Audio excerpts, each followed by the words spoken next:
Muito bem, estamos no ar hoje trazendo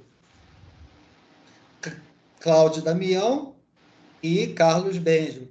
Tivemos uma conversa já inicial que é bem interessante, que é a questão do percurso do Cláudio, que começa como bancário, né, Cláudio? E algumas observações do Carlos sobre o sistema bancário, como deve ter sido duro para o Cláudio fazer face, não é, a um sistema bancário que tem, segundo o Carlos, uma força muito grande, né, no Brasil. Então, agora é com vocês. Eu perguntava mais ou menos nesse sentido, mas também trouxe o outro lado da balança. Quer dizer, a linguagem do banco ela é muito racional, é uma instituição que não usa recursos naturais, né? Ela vive da sua própria racionalidade, dos seus sistemas de manejo de fundos, de títulos, de representações. Então, talvez essa racionalidade também tem ajudado, num certo sentido, a criar um diálogo mais claro, mais límpido sobre as ideias. Aí eu tenho que perguntar para o próprio Cláudio. Essa é uma conjectura minha aqui. Qual a palavra, Cláudio? Eu, na verdade, primeiro situar quem vai nos acompanhar nessa gravação, né? Desse início de conversa. Eu estou falando aqui de Nova Friburgo, o Carlos está em São Paulo, o Pedro está no Rio. É um encontro aqui, um bate-papo que dialoga sobre vários temas, né? A discussão é ampla, aberta e dialoga sobre vários temas. E no início da nossa conversa, o Carlos me perguntou, né, qual era a minha... Aliás, eu comecei falando da minha atividade. Eu milito na política, né, fui vereador de 2 mandatos, já fui candidato a prefeito, a vice-prefeito, a deputado. Tive 2 mandatos de vereador. Então, tenho uma experiência, uma vivência política. Não só de ter concorrido às eleições, de ter participado de um processo eleitoral, mas da militância como cidadão, participando de conselhos municipais. Então, é um processo. E fui presidente do Sindicato Bancário de Nova Friburgo, região que engloba 12 municípios. E aí o Carlos falou, né, da dificuldade que deve ser participar de um movimento com um sistema que é tão forte, tão organizado. E, de fato, é. E eu explicava que a nossa categoria antes ela era dividida por regiões. E houve, num determinado momento, uma unificação e passamos a ter uma categoria nacional. Então, o bancário de Nova Friburgo, estado do Rio de Janeiro, tem o mesmo salário, os mesmos direitos de um bancário no mais remoto município do interior do Brasil. Então, isso foi uma vitória do ponto de vista de organização de categoria, de classe, de trabalhadores, né? E de conquistas importantes. Nós passamos a ter participações nos lucros, com uma crescente evolução nessa discussão, conquistas sociais como cesta alimentação, ticket de refeição, plano de saúde, né? A gente defende o SUS, mas lutamos para ter uma complementação que possa nos permitir uma qualidade também na saúde, mas nas necessidades que cada um de nós vivenciamos. Então, é um aspecto da minha vida, da minha vivência, da minha experiência, que me ajudou muito, tá? Então, iniciando a nossa conversa, vai por aí. Mas, Carlos, o sistema financeiro também do Brasil é um dos mais organizados do mundo. Do ponto de vista da tecnologia, ele gerou uma profunda, como é que eu poderia dizer, demissão de bancário, um profundo desemprego no sistema financeiro. Eu trabalhei numa agência que já teve 120 pessoas, e ao final ela tinha 18, para você ver, e dava conta de atender da mesma forma, porque houve uma evolução profunda no sistema financeiro, de oferecer às pessoas a possibilidade de atendimento pelo celular,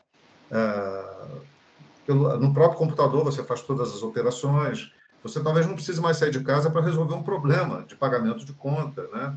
Você pode transferir dinheiro, agora, precisa de dinheiro vivo, você vai ao caixa eletrônico, faz um saque, ou vai no comércio e faz um saque.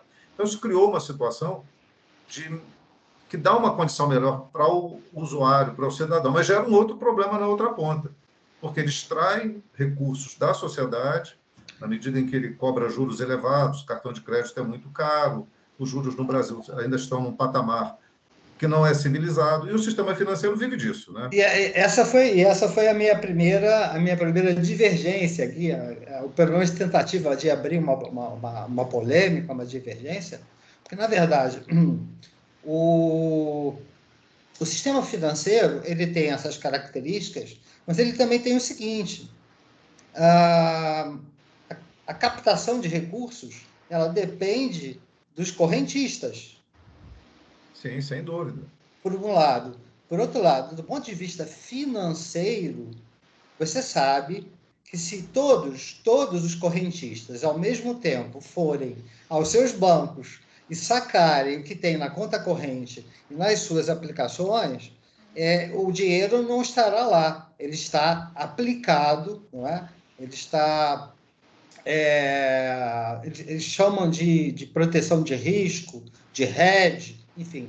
Eles reaplicam, né, em outras instituições, inclusive no mercado financeiro. Sim. Sistema financeiro é uma coisa, sistema bancário é outra, mercado financeiro é outra. Né? Então, assim, me parece que é um paradoxo muito interessante para a gente pensar o sistema bancário. Porque se for todo mundo, quebra. As quebras são, né, elas são colocadas dessa forma. Nesse sentido, a reputação e o próprio sistema bancário é o seu bem mais precioso, é a confiabilidade, o amparo das legislações para os bancos poderem atuar, que é uma coisa assim dificílima de se adequar, o grau de exigências para se criar um novo banco é algo precisaria estudar muito, né, para começar a ter uma noção do que é isso. E com a tecnologia, que o dinheiro é cada vez mais virtual, os dispositivos, né, virtuais, eles estão... Agora, a última grande novidade é o Pix, teve em 2022. E essa é uma tendência que, como o Cláudio falou, está, vamos dizer assim,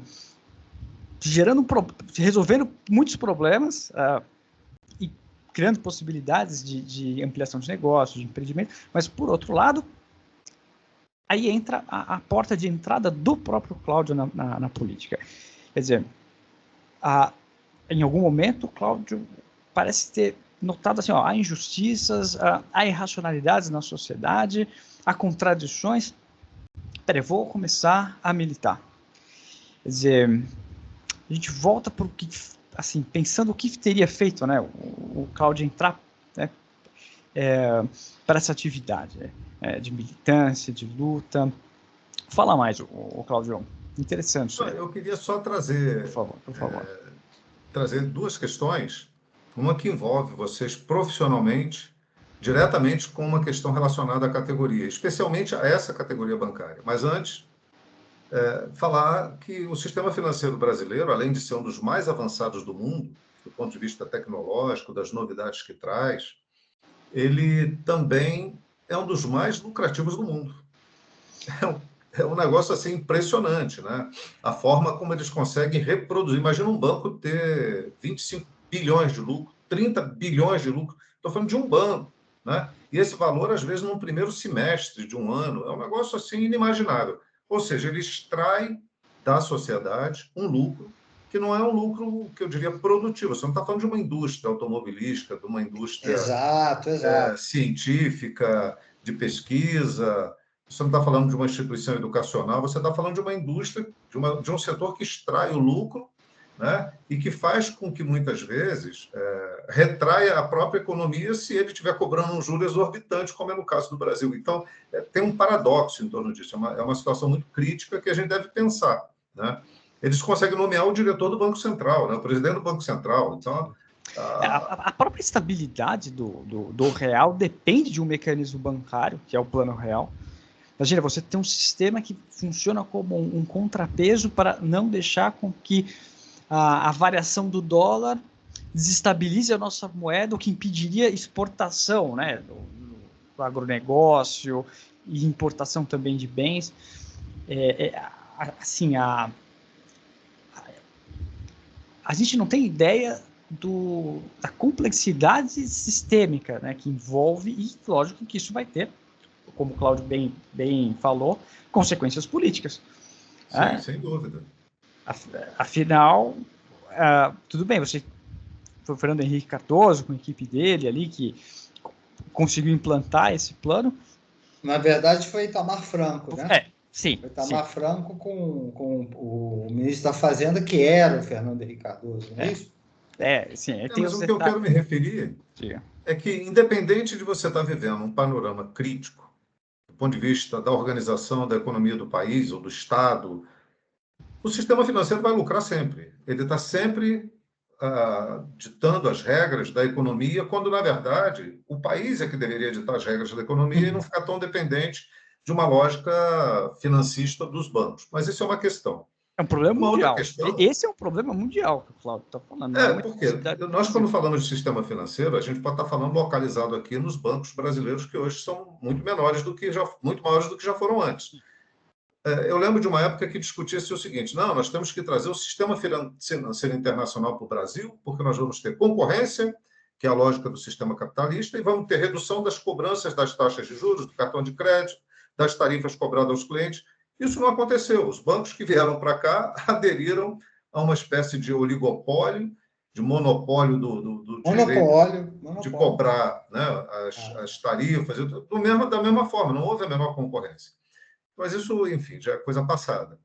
Mas o fato é que o sistema financeiro ele é gigantesco e nós temos interferência do sistema financeiro internacional também dentro do país, né? Então, não é só o olhar do sistema financeiro nacional, as questões todas caminham. Mas eu queria colocar uma questão para vocês, profissionalmente, relacionada a uma questão diretamente ligada à forma como a gente atua no nosso ambiente de trabalho, que são as doenças profissionais. É uma das categorias que mais promove adoecimento emocional, né? A pessoa fica deprimida, com síndrome do pânico. Não é a única categoria, mas é uma das que mais sofre isso. Eu lembro de um amigo meu, nós trabalhamos juntos durante um período, que do nada ele chegou na porta do banco e não conseguiu entrar. Ele começou a tremer, ele tremia. E aí ele voltou para casa. Síndrome do pânico. Cadê o Jorginho? Jorginho não veio, o que aconteceu? Será que ele está doente? Aí ligaram para ele, não estou passando bem. Aí voltou ele no dia seguinte de manhã para a porta do banco, não conseguia entrar. Ele passava mal, ele estava numa situação muito... Quando ele saía dali, ele recuperava o controle emocional dele. Quando ele chegava na porta do banco, ele não conseguia entrar. Isso é um caso já faz muitos anos. E isso só piorou. De transtornos emocionais, de tentativa de suicídio, de síndrome do pânico, de depressão, muito em voga, produzido pela nossa relação de trabalho. Porque, assim, se você é marceneiro, você vai produzir uma peça, você vai ver o resultado do seu trabalho. O bancário não vê o resultado do trabalho dele, quer dizer, contar dinheiro, contabilizar alguma coisa, além do clima de excessiva cobrança. Você tem que produzir, você tem que vender, você tem que abrir conta. Num sistema que as pessoas já estão sem condições de comprar mais nada, ou de abrir conta, porque já está... O mercado já... Você está se referindo, inclusive, a sistemas de metas, né? Por exemplo, houve uma época que os gerentes, enfim, os funcionários dos bancos, eles tinham que vender plano de capitalização. Perfeito. Não é? Era exatamente. Uma época, assim, de que ele empurrava para todo mundo, porque eles tinham que bater meta. Tá? E o plano de capitalização não é, em si, uma boa aplicação. A gente sabe disso. Não, tá? Não mesmo. Então, esse paradoxo que você está falando aí, né, entre o ambiente insalubre, do ponto de vista jurídico, e do ponto de vista psíquico de cada um. Tá? Vou entrar nesse assunto, assim. Depois a gente passa para o Cláudio aquele banner, né, da pós-modernidade. O grande problema é que, assim, a partir da década de 60, as empresas, as organizações vão adotar um paradigma de gestão que é a teoria geral dos sistemas, né? Então, o trabalhador ele passa a ser um funcionário. O funcionário ele tem um estatuto diferente do trabalhador. Para o sindicato, o trabalhador é um trabalhador. É alguém que vende o seu corpo como mão de obra. Para a organização, juridicamente, ele é um trabalhador, porque tem que assinar a CLT, etc. Mas, do ponto de vista da gestão daquele elemento humano que está ali, ele é um funcionário. Ou seja, ele é uma parte de um subsistema, de um grande sistema, que pode ser controlado, modulado através de uma cultura artificial que as organizações criam. Muitas vezes, esses dispositivos, né, de modulação, de liberdade, de cultura, acabam tocando numa certa fantasmática, que a gente chama de inconsciente, né, vamos dizer, os nossos mitos pessoais, né? E produz também aquilo que se chama alienação. E aí o que acontece? Não é? Que o funcionário já não tem mais, como o Cláudio disse, o funcionário, ele já não tem mais acesso ao produto final daquilo que ele seja ele pelo produziu. medo, seja pelo amor, aquilo que foi vendido como a cultura daquela organização, ele vive um período de hiperprodutividade que é seguido muitas vezes de uma crise do tipo burnout, ou vamos dizer assim, uma situação que é mais a que você narrou, em que há uma síndrome do pânico, né? Há um certo a porta do banco é um gatilho para uma resposta de ansiedade, de medo muito forte. Vocês veem que assim, essas doenças mentais, elas eram próprias de empregos voltados vamos dizer assim, pessoas que tinham que lidar com seres humanos, assim, relações interpessoais, né? E hoje em dia, burnout é algo que pode acontecer em qualquer área, inclusive profissionais autônomos, que supostamente fazem a autogestão dos seus próprios trabalhos. Você não tem uma pessoa de carne e osso, um supervisor de fábrica, né, que coage os corpos e que é identificado como um opressor e tal. Essa figura, né, do opressor, daquele que faz a cobrança, daquele que impõe a meta, no paradigma da teoria geral dos sistemas, é internalizado. A pessoa vive um processo de autocobrança por assimilar toda uma cultura, todo um discurso, toda uma modulação de consciência e de inconsciência, muitas vezes. Isso gera, assim... Carlos e Cláudio, né? Ele fica ciclando entre a hiperprodutividade, né, e a não produtividade, como se ele fosse um bipolar. Isso. E aí ele estima, porque ele não consegue também dar conta de resolver as metas a todas as vezes, todos os meses. E ele é chamado, né? Por que você não bateu a meta, né? Uhum. Quer dizer, por mais que ele tenha se esforçado e tenha dado conta de trabalhar, às vezes, até mais horas do que a contratada, ele acaba, de alguma forma, também, por conta de ser cobrado permanentemente, se sentindo incompetente para dar conta de resolver uma situação que é humanamente impossível. Ele vai bater a meta um mês, mas não significa que ele vai bater sempre, né? Isso vai gerando uma situação, uma ansiedade, uma agonia, que chega um ponto que a pessoa explode, né? De alguma forma. Porque ninguém consegue viver com isso e conviver com isso por tanto tempo. Então, antes você tinha pessoas que trabalhavam em banco e se aposentavam, e hoje você tem pessoas que estão de passagem pelo banco, porque elas não conseguem mais trabalhar a mesma quantidade de anos e ter uma progressão de carreira, executar tarefas diferentes, porque ficou tudo muito robotizado, sabe? Hoje, um gerente de banco trabalha sentado numa central em São Paulo e fala contigo pelo celular. Isso. Antes, o gerente visitava a loja, o comércio, a indústria, o consultório, conversava, construía relações humanas. Essas relações humanas, elas foram interrompidas, elas são maquinais, né? Não são mais humanas. Veja só, é interessante isso que o Cláudio colocou, assim, a pergunta que a gente precisaria fazer é como a tecnologia acabou mais favorecendo os dispositivos de modulação de liberdade, no sentido de vocês estão falando em alienação aos meios de produção, numa leitura mais marxista. Não, pensando psicanalítica, pensando a alienação psicanalítica, tá? A alienação psicanalítica que não é marxista, lacaniana não tem a ver com o Marx, não. Só para fazer essa correção, Carlos. Tudo bem, que seja algum tipo de alienação, seja você adotar uma filosofia ou uma teoria psicanalítica, mas assim, a pergunta é a seguinte: por que a tecnologia, que poderia também funcionar para produzir o contrário disso,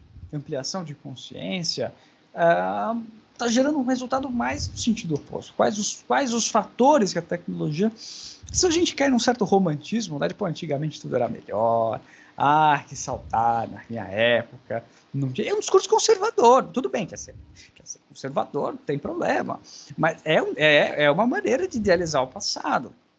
Mas acho que o Cláudio na última entrevista que a gente conversou, o Cláudio colocou bem essa questão. Tá?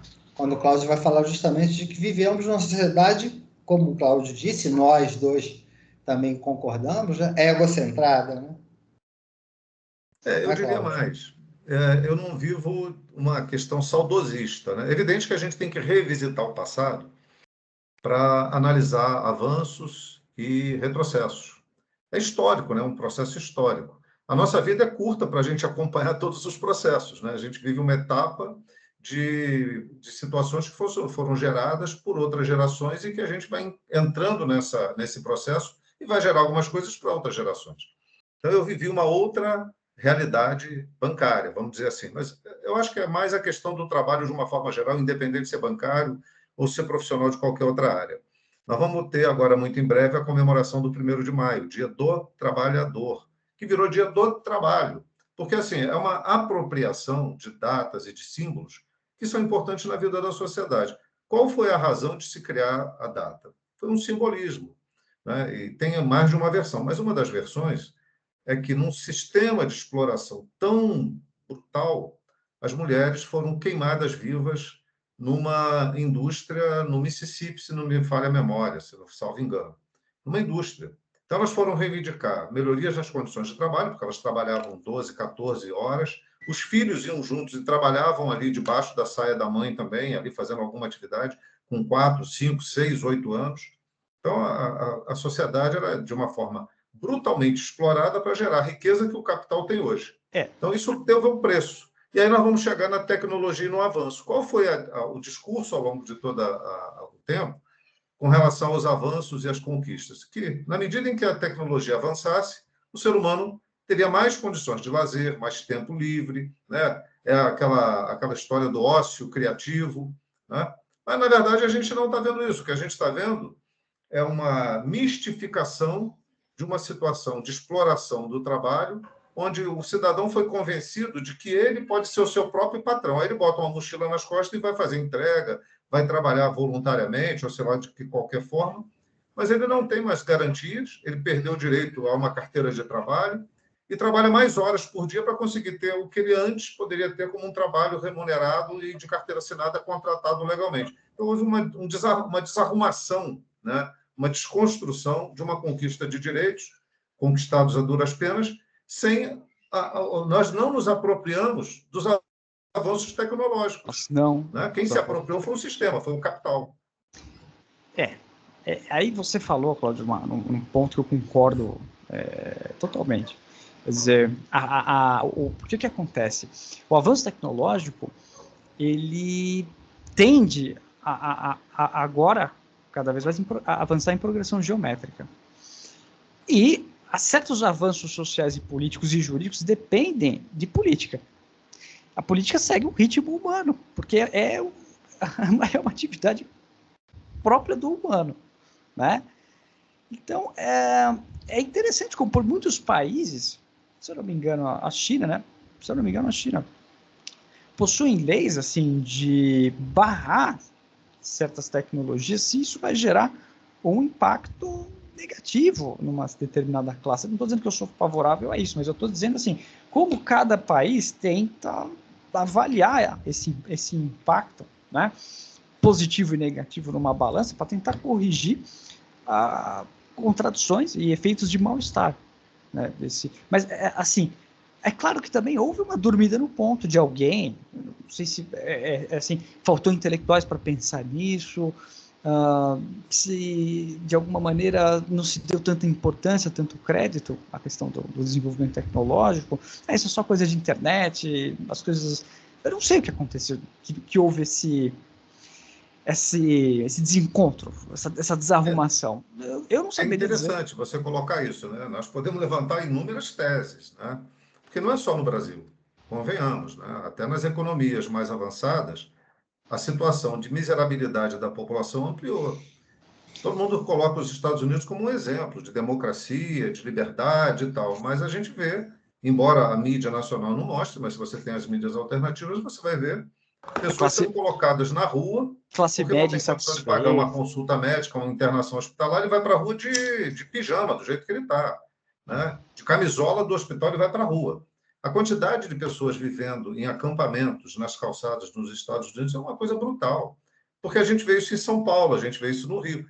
Caramba, na principal economia do planeta que gira a moeda, consegue fazer a fabriquinha de moeda, de Que rodar dinheiro, determina isso acontece. e que determina a taxa de juros no mundo No mundo, ocidental. então é uma questão. Agora, a gente tem exemplos diferenciados. Tem um filme muito interessante, que é de um diretor americano, o título é A Invasão Americana. Eu esqueci o nome do diretor, é muito famoso, ele faz documentários com essa visão muito crítica. Ele visita a Itália, visita a França, visita a Alemanha e começa a perguntar coisas, mas como é isso aí? E aí ele vai fazendo esse comparativo com os Estados Unidos, que é um país que teria, teoricamente, né, por conta de ter esse capitalismo mais avançado do ponto de vista de ter acumulado tanto, né, não é avançado no sentido de distribuição melhor da renda, porque a gente está falando exatamente das contradições existentes lá. E ele pergunta numa pessoa na Itália, não, mas você consegue almoçar em casa? Não, almoço em casa, a gente sai. Meu marido trabalha na delegacia de polícia, que ele é policial, eu trabalho numa indústria, eu não me lembro exatamente onde, mas a gente vai se encontrar porque a gente tem um intervalo de almoço, porque é importante a gente se ver na hora do almoço. Ele vai na França e faz uma pesquisa com as crianças na escola. Como é que é aqui? Não, aqui nós temos um chefe na cozinha e ele nos ensina sobre a importância da alimentação, e nós comemos os alimentos que são produzidos aqui. As crianças experimentam o queijo, as carnes, sabe? É uma coisa absolutamente diferente. E na Alemanha, os trabalhadores fazem parte da direção da indústria. É um negócio que, imagina no Brasil, você fala assim, não, olha, vamos pegar o fulano aqui, ele vai ser diretor da empresa. Mas ele é empregado, não, mas ele vai ser diretor da empresa. Ele tem um assento aqui na empresa. É um negócio que não se imagina. Mas eles têm uma cultura que eles conseguiram avançar. Não estou dizendo que eles são melhores nem mais humanos do que ninguém. A contradição do capitalismo é a exploração permanente. Mas, em alguns aspectos, consegue avançar em pontos que a gente não avançou, a gente regrediu. Nós subtraímos direitos, né? A que você deve isso, Cláudio? Como você pensa isso? A máquina do sistema capitalista, ela é muito forte. Evidentemente que o capitalismo está no mundo e você não tem contrapontos, né, que possam fazer avançar na medida em que, quando você tem polos divergentes, a sociedade tem mais chance de reivindicar melhorias e direitos e conquistas para si. Né? Quando nós vivemos naquela polaridade entre o comunismo da Rússia e de outros países, mas especialmente da Rússia, e o capitalismo ocidental, você conseguia sentar para discutir possibilidades de avanços e de conquistas. Hoje não, hoje o capitalismo é mundial, né? A China comunista é capitalista. Então, a China as comunista é capitalista. ferramentas para os trabalhadores reivindicarem conquistas e direitos ficaram muito mais difíceis, né? Então seria algo assim seria algo do tipo assim, o império do pensamento único. Exatamente, quer dizer, qual é a discussão hoje em qualquer roda de conversa que você vai ter com relação a avançar em conquistas de direitos? Ah, você é um comunista. Quer dizer, é uma afirmação rasa, pobre de conceitos e infundada e cheia de preconceitos. Né? O que a gente quer em comum é o bem-estar, é que todos possam viver uma vida, ainda que modesta, mas justa, né? Digna. Então, é uma luta social permanente. O ser humano vive assim. Quem não quer viver melhor, ter um conforto, uma condição de vida para si e para os seus? Então, a humanidade produziu riqueza numa quantidade que todos podem viver de uma forma aceitável. Não dá para a gente imaginar que as pessoas ainda estejam sentadas em fila pedindo comida que sobrou no restaurante no dia seguinte. Ou gente morrendo de fome na África, ou no Brasil, ou na esquina. A gente vê de tudo por aí. Então, essa discussão com relação à organização da sociedade, ela é uma coisa muito complexa, muito profunda. E, Mas ela Cláudio, está dentro de uma questão relacionada ao capital. você A quem teve... controla os recursos do planeta, né? Hoje nós temos pessoas que têm mais dinheiro do que países. Cláudio, nós vamos ter o G20 aqui, né? Esse ano, no Sim, sim, Brasil. importante, né? Isso dá um destaque ao Brasil no Cláudio, cenário internacional, né? você teve essa percepção desde quando? Assim? Existe algo pessoal? Assim, desculpa perguntar, não sei se... porque realmente a questão, por exemplo, da pobreza, bom, ela pode ser... todas as filosofias, religiosas ou não, tentam dar uma explicação. Por que há pobreza? Por que há desigualdade? Por que há diferença, né, entre os homens, sendo algumas causando prejuízos, sofrimentos, dores, né? Em que momento isso assim, deu o tom do seu estilo político? Essa é a minha pergunta. Olha, eu acho que desde sempre, né? Quando eu comecei a me entender por gente, eu sempre fui muito reflexivo com relação a essas questões de desigualdade. Eu não vim de uma família rica, eu vim de uma família que viveu sempre muitas dificuldades, mas era aquela chamada pobreza digna, né? Você não passava fome, você vivia dificuldades. Você já ouviu falar em amarrar sandália havaiana com um arame? Eu já vivi isso, mas não vivia sofrido porque eu tinha que fazer isso. Para mim era até engraçado. Mãe, arrebentou minha sandália. Pega um prego ali, enfia um prego assim por baixo e andava com a sandália havaiana amarrada com prego. Eu cheguei até a escrever sobre isso, né? Que a sandália havaiana foi um símbolo da pobreza. E hoje é um símbolo da riqueza, do status, e está nos valores. Olha que coisa impressionante isso, né? Nós éramos classificados pela sandália que a gente usava. O nosso calçado nos dava referência da nossa condição social. E ainda dá, mas a sandália hoje, é um símbolo me parece da que pobreza. hoje a identidade ela está muito relacionada à commodity. Tudo é Até o ser humano, de transformável, certa forma, está virando commodity, está né? virando Porque commodity, é um exatamente. negócio assim. O capitalismo tem essa coisa da insanidade. Ele vende uma ideia de prosperidade, mas, ao mesmo tempo, ele não é domesticado, né? Você não tem controle sobre ele. É um negócio, não, o mercado resolve tudo. Desde quando? Desde quando o mercado resolve tudo, se não somos nós a tirar o dinheiro dos nossos impostos para garantir que o Estado possa financiar uma série de coisas que o sistema econômico se apropria? Né?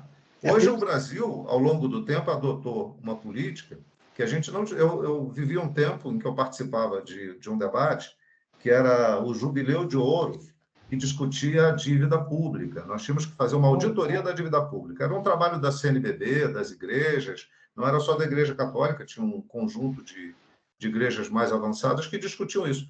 A gente nunca conseguiu avançar no Brasil sobre a discussão com relação à nossa dívida pública, de onde ela veio, quem originou. Ela é devida, de fato? Alguns países já fizeram um balanço das suas dívidas e descobriu que tinha coisa que estava pagando que não devia mais há muito tempo. Então, nós reservamos muito mais recursos do orçamento. E olha que isso não é discutido. A mídia nossa não fala isso, não trata desse tema. Ela fica preocupada porque nós temos um déficit de 2% do PIB. Os Estados Unidos têm um déficit de 150% do PIB. Mas eles imprimem o dinheiro. Sim, Então... mas 2% do PIB é o quê? É zero, é nada. Isso é inexistente numa economia da potência do Brasil.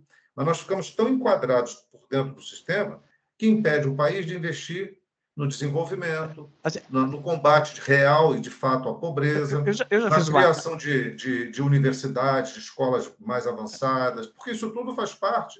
Como é que a gente avança? Avança com conhecimento, com ciência, com tecnologia, com investimento. E a gente fica reprimido em fazer esse investimento, porque o grosso do dinheiro do nosso país, dos nossos impostos, está garantido para o pagamento de uma dívida que a gente não sabe para quem a gente está pagando, para quem a gente deve e por que deve. E se deve, pois é. O problema é o seguinte, eu já fiz uma análise disso, assim, eu cheguei a pensar que o dólar é o que em psicanálise a gente chama de significante mestre, né? Ele é o não contado de todos os dinheiros.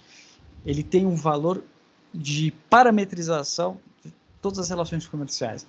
Isso faz com que o país que o imprime não se descredibilize ao ter um déficit desses que você falou, e outros países, você está tendo 2%.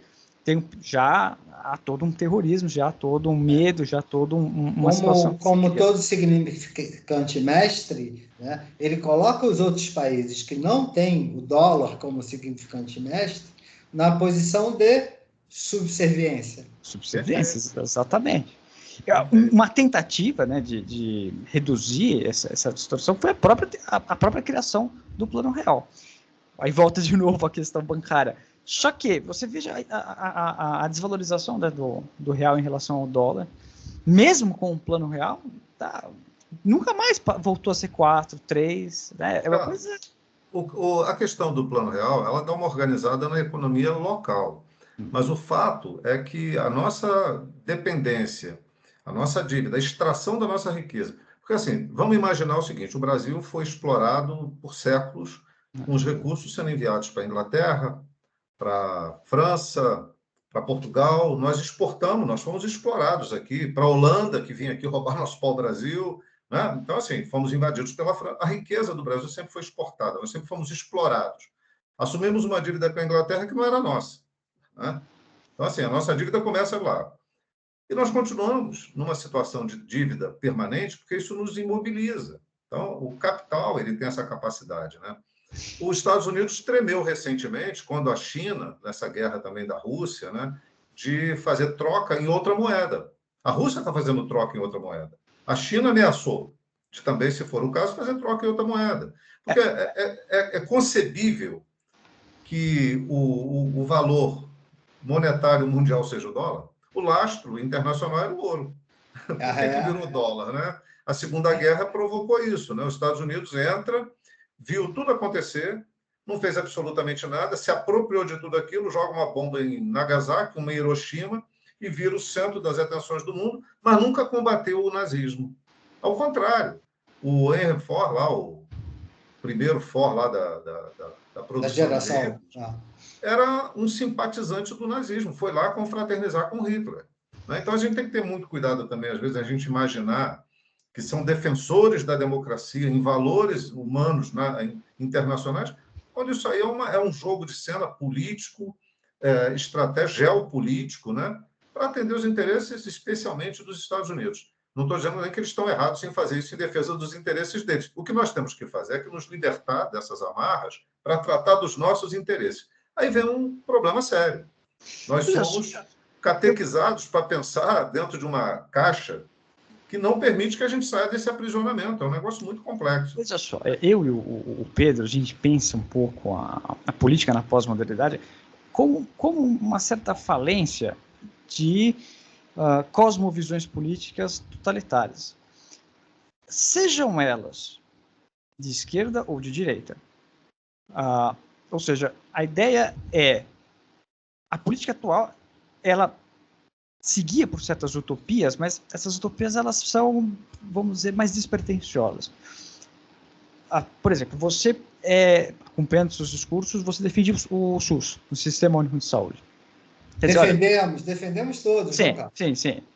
Aquela coisa, bom, mudar o Brasil inteiro, você apontou razões históricas, assim, profundas, que geraram problemas que o Brasil vive até hoje.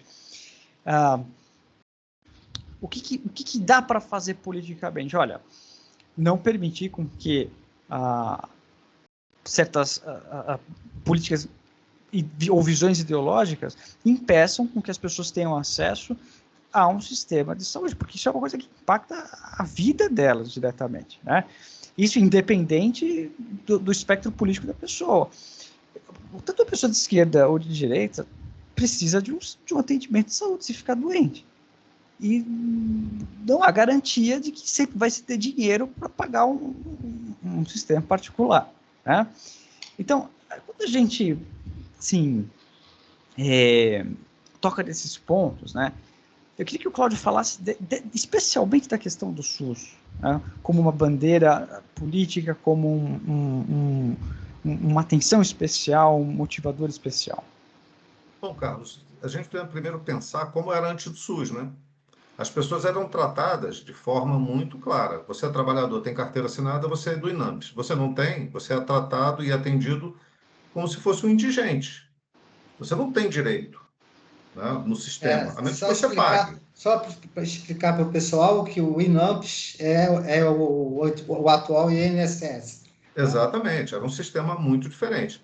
A Constituição nos trouxe a possibilidade de um sistema único. Foi um avanço, assim, inimaginável.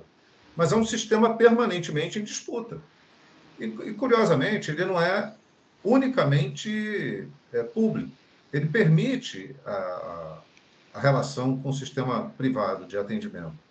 Sim. Naquilo que ele não dá conta, ele permite. Então, ele é consorciado também com a iniciativa privada. Eu não estou dizendo aqui nem fazendo valor com relação a isso, se é certo ou se é errado, né? Mas o problema é que é um sistema em disputa. E gradualmente ele tem sido sucateado, não só por determinados governos, né? Vamos lembrar aqui que o Temer assumiu o governo, a primeira coisa que ele fez foi criar uma legislação em que ele bloqueou o orçamento por 20 anos, congelou por 20 anos o investimento em educação, saúde, ciência, enfim. Isso é uma coisa brutal para um país como o Brasil, que precisa desenvolver. Então, lógico, nós não podemos gastar. Como os países conseguem se desenvolver e gerar a sua potencialidade se ele não gasta? Então, ele está estacionado, ele estagnou. Para quê? Para garantir a permanente distribuição de recursos para os bancos internacionais, para o sistema financeiro internacional, que a gente nunca deixou de pagar. O Brasil não é caloteiro nesse aspecto. Nós até saímos do FMI com o Lula já faz um tempo, né, bastante tempo, mas a nossa dívida permanece ainda com o sistema financeiro, com fundos de previdência, com um monte de coisa internacional a partir de contas que a gente não conhece. Mas vamos pegar um exemplo, que eu acho que serviria muito para o Brasil. A pandemia, ela arrasou com o sistema de saúde no mundo inteiro. Aonde tinha um sistema de saúde humanizado, como o Brasil, a gente conseguiu superar dificuldades com mais facilidade. Agora, imagina, vamos imaginar que nós não tivéssemos o SUS e ainda fosse o sistema do INAMPS. 700 mil que morreram, nós poderíamos, de repente, triplicar, né, ou mais até, devido à dificuldade de atendimento, que as pessoas não teriam dinheiro para pagar, e não teria estrutura de sistema de saúde para garantir a internação, o atendimento às pessoas. Isso é um caso. Mas vamos pegar um exemplo internacional. No Reino Unido, né, o primeiro-ministro...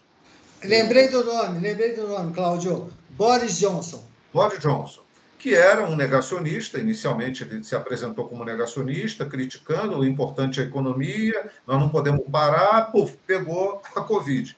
Ele foi para a Rede D'Or? Não. Ele foi para o Copa D'Or? Não. Ele foi para o sistema de saúde pública do Reino Unido. E foi tão bem atendido dentro do sistema público de saúde que ele saiu elogiando o sistema público de saúde. Aí a gente tem aqui um exemplo a dar, que é necessário que a gente dê um exemplo. A nossa população vai para a rede pública, vai para o SUS, mas a nobreza local, né, as cabeças pensantes, os políticos com cargos elevados, vão para os melhores hospitais, vão para o hospital israelita, vão para o hospital... As clínicas... o hospital militar de ponta. Não, ele tinha que ir para a rede SUS para mostrar, como o Boris Johnson, a importância, o valor, e até para conhecer o sistema por dentro, para dizer, opa, calma aí, nós temos que melhorar o financiamento da estrutura pública de saúde. Embora invista bastante, poucos sistemas no mundo atendem tratamento de câncer, o transporte dos pacientes, fazem o sistema de hemodiálise gratuito, transplante de órgãos, como faz o Brasil. É um negócio assim de ponta. Atendimento no fornecimento de medicamentos modernos, também caríssimos. O Brasil faz isso, né? Mas ele está sendo destruído, ele está sendo gradualmente debilitado. Mas isso não vai só no governo federal, isso vai pelos municípios também. Mas eu posso falar sobre isso. Isso por falta de investimento apenas, ou você vê também uma má administração, toma lá da cá, sabe assim, você nomeia um ministro ou um representante de governo local que, por conveniência política e não por competência, quais são os fatores dessa deterioração? Tem vários fatores, né? A redução do investimento em saúde foi um fato concreto. O governo Temer congelou os investimentos por 20 anos. Isso é um troço assim absurdo, que tem que ser superado e continuar investindo, né, e distribuindo recursos para você melhorar o padrão de qualidade de vida das pessoas. Até porque as pessoas estão vivendo mais tempo, né? Na medida que elas vivem mais, necessita de mais atendimento, mas nós precisamos ter um investimento nos locais onde a gente vive, de acompanhamento da sociedade à estrutura de saúde local. Eu vou falar de Friburgo, por exemplo, que aí eu tenho um elemento concreto. Se você tem um bom gestor da saúde, começa pelo prefeito. Ele tem um projeto político para a saúde, ele vai cumprir as regras do SUS, ele vai disputar no governo federal mais investimento para o SUS, cumprindo aquilo que está estabelecido no programa do SUS, porque se ele não cumpre também, ele recebe menos. Então, nós podemos ter aqui 50 equipes de estratégia de saúde da família. Aí eu pergunto, por que nós temos 15?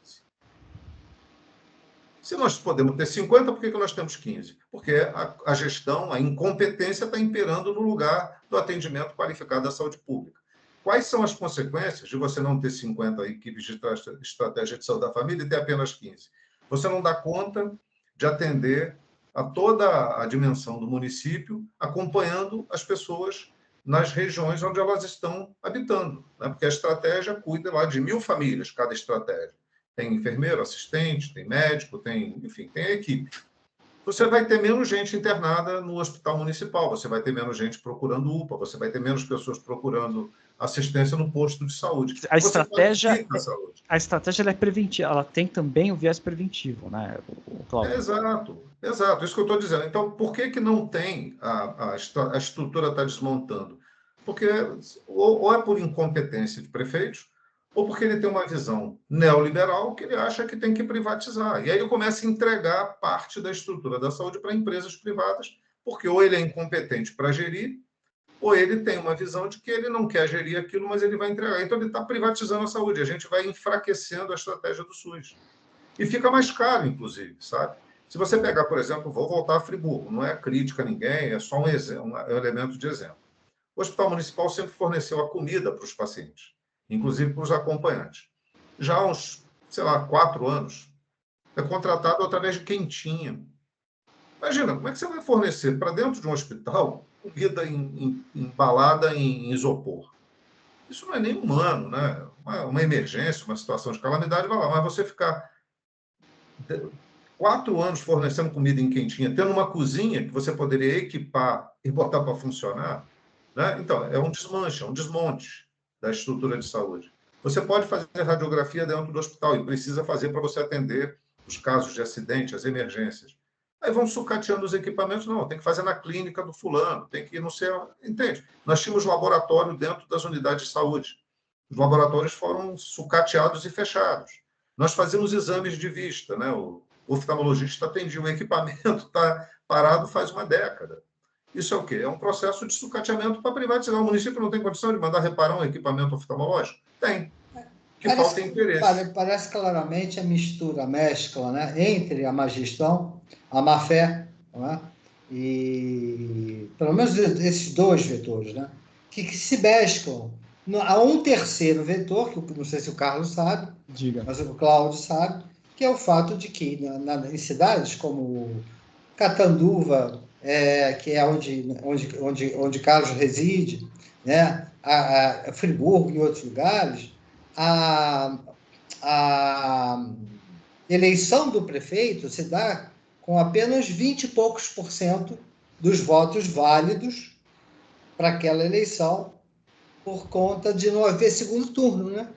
Exatamente. Então, nós temos prefeitos, ocupantes do posto maior do executivo, não é? Que precisam necessariamente de fazer um conjunto de alianças, que a gente tem que questionar esse conjunto de alianças, não é? Para a gestão. Você não fez uma pergunta, Pedro, nem você, que eu estava esperando. Mas o que a gente faz diante desse quadro, né? Eu diria o seguinte: você não tem uma bola de cristal e não tem uma resposta única para uma situação dessa, mas eu imagino o seguinte: primeiro, a população precisa também tomar consciência da importância que tem uma Câmara Municipal. Ela é agente de fiscalização. Escolha melhor seus representantes. As câmaras municipais, o Congresso Nacional, tem andado para trás em termos de qualidade, né? Não é que precisa ser um doutor, um mestre, um pós-graduado, pode ser uma pessoa simples, uma pessoa do povo, mas com a consciência crítica do papel que ele desempenha. Sair do fisiologismo, do favor político, de ficar sentado num carro para trocar voto, porque o prefeito nomeou e apontou um monte de cabo eleitoral dele para dentro da prefeitura. Outro elemento é a sociedade também participar dos conselhos municipais. Nós temos o Conselho Municipal de Saúde, isso é uma ferramenta moderna, em que você discute valores, as contas, o orçamento, a conferência de saúde, você participa do processo de acompanhamento e fiscalização. O conselho é tão importante que o prefeito aqui fechou o conselho. Para você ter uma ideia, porque é uma ferramenta absolutamente importante da democracia que a gente quer construir, de participação popular. Mas a sociedade precisa se apropriar disso, sabe? Mas repara, aí o prefeito vai e fecha o conselho, né? Ele fechou o conselho. Aí eu te pergunto, o que você, enquanto político, pode fazer? Exatamente. O que eu disse? A sociedade precisa escolher uma Câmara Municipal que tenha um outro perfil. Ao invés de ser uma Câmara que faz a assinatura do cheque em branco por conta do fisiologismo político, que ela tenha uma postura crítica com relação a uma atitude dessa. Pô, o Conselho é uma ferramenta de participação da sociedade. Estão ali representados. Haveria, por exemplo, alguma medida judicial que pudesse contribuir para isso? Sim, mas a Câmara está inerte. Quer dizer, aí Totalmente. o prefeito constituiu um novo Conselho chapa branca, Tá. com as pessoas que ele quer. Ele não quer ninguém acompanhando, fiscalizando, tendo um componente crítico.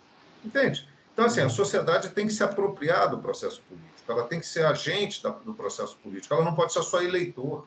Porque ser eleitor é fácil. Você vai lá, a cada 2 anos, deposita seu voto contrariado, xingando todo mundo, mas não mudou a realidade, né? Você vê uma coisa, né, Cláudio? Muito agora, né, a gente está escutando na mídia, né, os relatos sobre a pedofilia, né, em Marajó, né? E isso sempre é impressionante como isso sempre ocorreu, mas exatamente porque a gente vive numa certa polarização, numa certa crise, que isso está ganhando uma visibilidade que, ainda que surjam pessoas que possam se aproveitar disso para fazer palanque, o fato é que isso mobiliza um grande contingente de pessoas que querem solucionar o problema. Então, é aquilo que eu estava conversando com o Pedro no nosso encontro anterior. As crises políticas,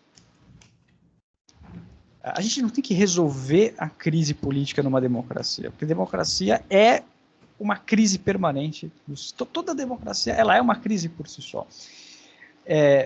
Agora, como essa crise pode ser usada para produzir respostas eficazes para a melhoria dos serviços? Então, bom, se há uma polarização, se há uma insatisfação, isso deveria ser um combustível de conscientização, de participação responsável da população, também da Câmara dos Vereadores, né? Mas, por alguma razão que a gente desconhece, a crise ela acaba também levando, muitas vezes, a posições obtusas, ressentidas, sectárias, muitas vezes. Quer dizer, a população brasileira vive um alto clima político e o mundo inteiro vive, de certa forma, um agravamento dessa crise. Agora, como extrair algo bom disso? Acho que esse é o grande... Mas a gente extrai das experiências da vida, a gente sempre tira alguma lição. Essa ideia de que nós estamos numa polarização, cansei de ouvir a mídia dizendo isso. Não, o problema do Brasil é essa polarização. Não, o problema do Brasil não é a polarização. A polarização política sempre existiu. Você tem quem pensa de um jeito e quem pensa de outro. E você entra no campo da disputa das ideias. O que nós estamos vivenciando é que nós saímos do campo das ideias por uma proposta fascista. E aí não tem diálogo com o fascismo, né? É um negócio muito sério, que não é só no Brasil. A gente está vivendo esse tipo de discurso que é extremista, né, da extrema-direita, avançando em outros cenários. Isso é um perfil do capitalismo, tá? Da crise do capitalismo, em que se aproveita de elementos que movem o imaginário da sociedade e leva para um caminho que não é o melhor caminho. Polarização é um fator de diálogo, porque eu não posso, nós aqui polarizamos em alguns aspectos, né? Nós não somos exatamente pessoas que pensam tudo igual. A gente fala, não, olha, tem uma discordância. Isso é uma polarização. Você está num polo, eu estou no outro. Não significa que a gente não possa se respeitar, que a gente não possa se entender, compreender, e, de repente, eu passar a pensar, não, Pedro, você está certo. Não, olha, eu continuo discordando. Ou ao contrário, exatamente. Então, a sociedade vai se revendo. mas nós estamos sendo levados a um processo de querer pensamento único, né? Então, a gente percebe muito isso. A mídia nos põe o tempo todo em armadilhas, porque o Pedro, aquele ator que fez A Grande Família, outro dia ele estava num debate com jornalistas, ele faz uma colocação de uma profundidade filosófica. Eu não sei se vocês tiveram a oportunidade de assistir. Porque ele vai meio que toreando com jornalistas ali com relação a essas questões. A gente precisa ter a liberdade de dizer o que a gente pensa, né? Dentro das relações que são construídas numa sociedade democrática. Quando a gente sai desse espaço para querer ter uma uniformização de pensamento através de um ato ditatorial, aí nós perdemos a possibilidade de diálogo. O mundo ele tem que ser polarizado, porque foi o que a gente iniciou essa conversa. Se nós temos um modelo único, um pensamento único, nós vamos ter alguém dominante. Hoje, quem tem mais força de dominação no mundo é pelas armas. Não é pelo convencimento de argumentos e de filosofia econômica, não, é pelas armas. Né? Os Estados Unidos têm base militar em quantos países? Qual a quantidade de armamento que está espalhada pelo planeta? Mas está recuando. Cláudio, a grande transformação na geopolítica que se observa é um recuo dos Estados Unidos. Há uma certa consciência dentro dos Estados Unidos, até mesmo na classe média, que vê assim, tá, tudo isso custa, esse equipamento militar, né, de bases espalhadas no mundo inteiro. Então você vê que o Trump não conseguiu se reeleger, né? Mas tinha mais chance de voltar, né? Tinha chance de voltar, mas veja. Mas isso faz parte. A tendência geral, se você olhar a longo prazo, é de um certo recuo dos Estados Unidos. Até porque eu vejo da seguinte maneira: o problema interno americano é muito sério. Lá a polarização que sempre houve de uma maneira interessante, né? Republicanos e democratas, né? Tá tocando feridas da guerra civil. Tá? Então você vê conflitos no Texas, né, alegando que há um descumprimento da Constituição por conta do governo federal. Então, o mal-estar lá está grande. Aqui eu vejo de uma maneira diferente. O Brasil é um país enorme, de um tamanho colossal, mas que com o advento das tecnologias, né, principalmente celular, internet, é um país que diminuiu de tamanho. Ou seja, a extensão territorial de um país dava o limite estrutural do tipo de política que seria feito. Um país grande, você precisa ter paciência, você precisa ser conciliador, pacífico, porque você não tem ameaça externa.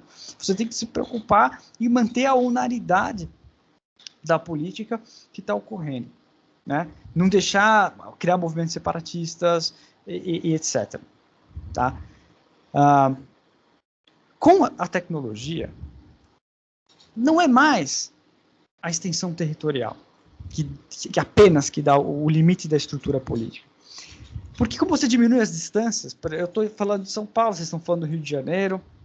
Você podia estar no Polo Sul, e a gente já está falando da mesma forma. Cria-se o encurtamento do tempo e do espaço dessa estrutura política. Então, ainda que o país seja enorme, o que a gente observou na última década, né, principalmente de 2013 para cá, é que assim, agora as coisas estão muito mais rápidas. Quer dizer, os problemas e as demandas urgem respostas jurídicas e políticas muito mais rápidas, e as elites, as pessoas que estavam no establishment político, perceberam isso. Tá? Perceberam isso para o bem, eu prefiro pensar. Tá certo? Então, hoje, o que se discute, o que se tenta passar de reformas, de propostas e de debates, não acontecia na década de 90. Não acontecia. Mas assim, a gente está vivendo praticamente em um outro país. Eu acredito que para o bem. Há problemas, sem dúvida. Não sei se eu saí muito da discussão. O que vocês pensam? Pedro, Carlos, de fato, a gente está vivendo uma outra realidade. A gente volta ao ponto do início da conversa. A tecnologia tem permitido avanços que são inimagináveis. Há 10 anos, você vê um celular de um ano para o outro com avanço de tecnologia, um carro vem com avanço de tecnologia, tudo tem avanço de tecnologia. A ponto hoje de você poder comprar desde comida, a roupa, calçado, livro, sem precisar sair de casa, né? Você não precisa ir na livraria. Aí tem as consequências disso, que é o ponto central da discussão que a gente estava fazendo. Toda essa riqueza tecnológica ela foi paga com dinheiro de quem sempre trabalhou. Pode ser uma costureira sentada na máquina 8 horas por dia. Ela ajudou a construir isso. Mas ela não tem acesso, ela não tem acesso a isso. Ela não tem, ela não está usufruindo. Ah, mas ela tem um celular. Não é disso que eu estou falando. Eu estou falando que ela trabalha 8 horas, continua trabalhando 8 horas, a vida dela não ganhou o benefício de trabalhar 7 horas ou 6 horas, porque a riqueza que ela está produzindo, alguém está se apropriando, numa proporção ainda maior. O problema da tecnologia é que ela exige uma formação, ela vai puxar uma exigência de formação escolar e universitária para, vamos dizer assim, compensar a alienação que ela pode promover. Carlos, eu acho que me parece que o que falta, né, são justamente programas de inclusão e de capacitação digital, tá, para essa costureira, enfim, para esses exemplos que o Cláudio dá. Isso é educação. Aí a gente entraria para um outro debate, uma outra coisa. Eu concordo com o que você está falando. Nós vivemos 200 anos? Não vivemos 200 anos. As pessoas têm um padrão de vida e uma possibilidade de longevidade que vai 70 anos, 80 anos, né? Mas a média de vida no Brasil está em torno de 72 anos. Então, se nós, como humanidade, né, que produzimos a riqueza para o bem-estar coletivo, assim deveria ser, mas não é, né? Ele acaba sendo um pouco para o coletivo, mas a maioria para alguém que se apropria de tudo isso que a gente produz, que está lá no topo da pirâmide, rindo de tudo que está acontecendo e fazendo lá a sua... Como é que é o... Mexe os cordõezinhos, né? É o ventrilo. A marionete. Exatamente. Então, nós vivemos um sistema em que tem os que pensam como vão conduzir essa estrutura e os que estão aqui para produzir, para garantir essa estrutura. Se nós tivéssemos uma sociedade equilibrada, pensando no conjunto dessa sociedade, na medida em que a gente avança tecnologicamente, tem que ter um fundo de reserva para essas pessoas que não alcançam essa tecnologia para chegar ao final da sua vida com dignidade. Mas é isso que eu estou falando. Não só um fundo de reserva, tá? Mas um fundo também para inclusão digital, para capacitação. Isso é política pública. Qual é o orçamento da educação atual? Valor geral de investimento em educação, não me lembro. Mas eu posso ver isso na página do governo federal, não me lembro. O ideal é a gente fazer uma comparação. É abaixo de 10%. Atual. É abaixo de 10%, não é? Assim, eu não tô falando de, assim, é abaixo do que deveria ser há muito tempo. Sim, sem dúvida. Por quê? O que se separa para o pagamento de uma dívida que nós não fizemos é muito maior do que o investimento para educação, saúde, ciência, tecnologia, desenvolvimento econômico. Nós estávamos num caminho, com a descoberta do pré-sal, de conduzir a engenharia nacional para um desenvolvimento próprio, né? Tem um livro do Gessé de Souza que fala muito sobre a classe média no espelho. Nós temos uma classe média que trabalha contra a gente mesmo. Nós somos classe média, mas tem uma série de camadas dessa classe média. Ele faz uma análise sobre essa questão da classe média. E tem uma classe média mais elitizada que joga muito contra o Brasil. Ela prefere botar o dinheiro num fundo internacional, mandar para as Ilhas Caimãs, do que investir no próprio país. E ataca muito o desenvolvimento da indústria nacional. Eu tenho um amigo que mora aqui em Friburgo, que foi o descobridor do pré-sal, né? O Guilherme Estrela. E eu fui com ele num debate numa instituição aqui, no Rotary, num dos Rotaries aqui de Friburgo. E tinha uma senhora sentada ao meu lado. Não, isso é um absurdo. Fazer engenharia nacional, estão explorando aqui, construindo plataforma aqui, é muito mais caro, não sei o quê. Aí, está falando do meu lado, eu estou falando, mas minha senhora, isso é importante. É o desenvolvimento do nosso país. Não, mas isso é absurdo. Nós temos que pensar que nós temos que ver a forma mais barata, porque é nosso dinheiro. Olha, o pensamento atrasado, né? De classe média. Aí o Guilherme foi para falar.